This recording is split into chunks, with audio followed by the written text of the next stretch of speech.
Bismillahirrahmanirrahim. Assalamualaikum warahmatullahi wabarakatuh.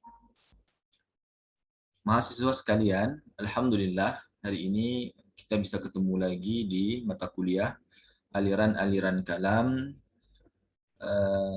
prodi akidah dan filsafat Islam ya. Apa kabar mahasiswa sekalian? Alhamdulillah hadir semua ya. Baik, alhamdulillah. Mudah-mudahan Allah selalu memberikan kita kesehatan dan lindungannya sehingga kita terhindar khususnya dari segala penyakit pandemi COVID-19. Amin. Mahasiswa sekalian, hari ini kita akan membahas tentang ilmu kalam dari segi penamaan dan nama-nama lain dari ilmu kalam.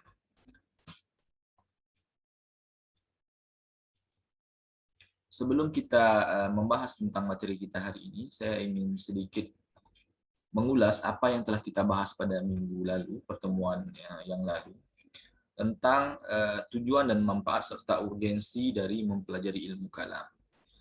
Hari ini saya mengutip dari salah satu tokoh ilmuwan Muslim, Hasan Hanafi, yang mengatakan bahwa kalau kita berbicara tentang ilmu kalam, maka ilmu kalam adalah ilmu yang di dalamnya paling banyak pertentangan dan perbedaan pendapat. Karena itu menurut Hasan Hanafi, ilmu kalam ini tidak memuaskan orang pintar dan tidak memberi manfaat kepada orang yang bodoh. Maksudnya di sini adalah bahwa ketika kita belajar ilmu kalam, itu kita tidak dituntut untuk menentukan apakah ini benar atau yang salah. Akan tetapi ilmu kalam lebih menginginkan memberikan pengertian dan kedewasaan bagaimana kita menghargai pendapat orang lain. Karena perbedaan itu sudah ada sejak dulu hingga bahkan sekarang ini, apalagi terkait dengan masalah keagamaan. Harun Nasution dalam tujuan dan manfaat belajar ilmu kalam ini mengatakan bahwa seseorang itu tidaklah dia akan memahami seluk-beluk agamanya secara mendalam terkecuali dia mempelajari teologi yang terdapat dalam agamanya. Nah, teologi ini biasa dikenal juga dengan ilmu kalam atau nama lain daripada ilmu kalam. Nanti kita juga akan temui nama-nama lain dari ilmu kalam. Kemudian mahasiswa sekalian, apa yang dinamakan dengan ilmu kalam?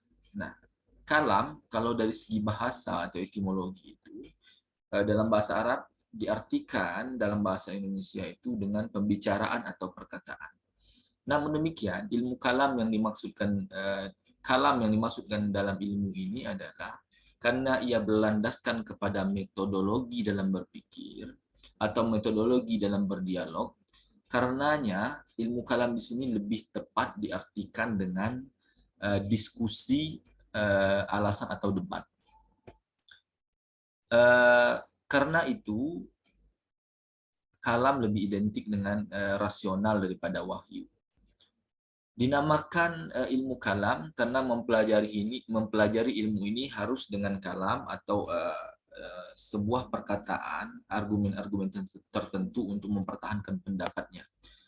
Ilmunya disebut dengan kalam, orang yang belajar atau pakar dalam ilmu ini disebut dengan mutakallim atau mutakallim. Secara terminologi, saya mengutip dua tokoh teolog Islam dalam kesempatan kali ini, yakni Al-Farabi dan Ibnu Khaldun.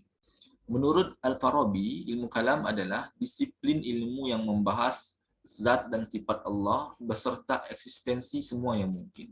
Jadi ilmu kalam itu terdapat perbedaan dengan ilmu tauhid yang juga membahas tentang ketuhanan, tetapi ilmu kalam lebih luas daripada itu karena membahas semua eksistensi yang mungkin, mulai dari tentang ketuhanan, kerasulan, kenabian atau kewahyuan, serta alam dan yang segala hal yang mungkin untuk dibahas.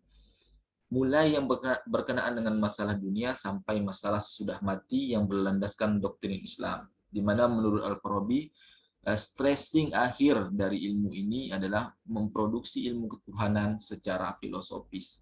Artinya kalau ilmu tauhid lebih stressingnya kepada wahyu atau hati, sedangkan ilmu kalam itu lebih kepada logika dan filosofis.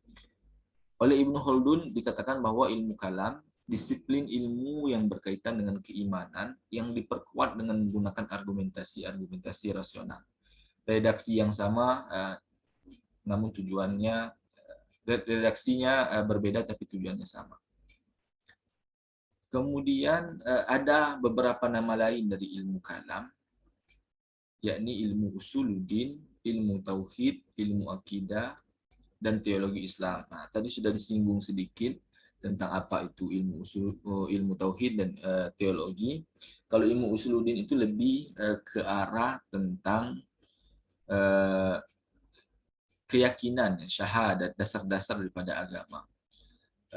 Kemudian kalau ilmu tauhid disampaikan tadi, dia membahas tentang ketuhanan, tapi stressingnya atau pendekatannya lebih kepada wahyu, akidah tentang kepercayaan, dan teologi sebenarnya ini sama, namun juga terdapat perbedaan di dalamnya. Nah, untuk membahas hal ini lebih lanjut, saya harap kalian membaca referensi yang telah saya berikan di platform e-learning kita, Spidol Suta. Saya juga memberikan bahan bacaan dan video YouTube tentang membahas tentang masalah ini secara lebih mendetail.